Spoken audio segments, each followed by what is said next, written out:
ఉగాది ప్రాముఖ్యతలు మరియు విశేషాలు. నూతన సంవత్సరము ఆరంభమవుతుంది.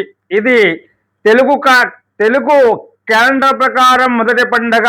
నూతన పనులు వ్యాపారాలు ప్రారంభించడానికి ఇది శుభదినంగా ఉంటుంది. షడ్రుచుల ఉగాది పండుగ. షడ్రుచుల ఉగాది పచ్చడి.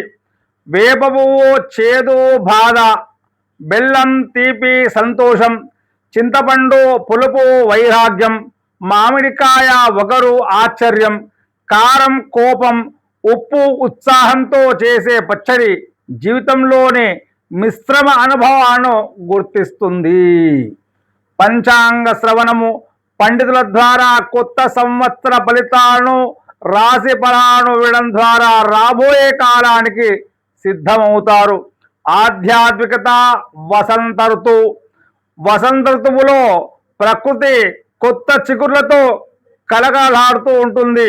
ఈ రోజున శ్రీరాముడు అయోధ్యకు తిరిగి వచ్చాడని పురాణ గాథలు చెబుతూ ఉన్నాయి. శుభారంభం. ఇల్లు వాకిళ్ళు శుభ్రం చేసుకొని మామిడి తోరణాలతో అలంకరించి పిండి వంటలు చేసుకొని ఆనందంగా జరుపుకుంటారు. ఈ ఉగాది పండుగ విశేషాలు.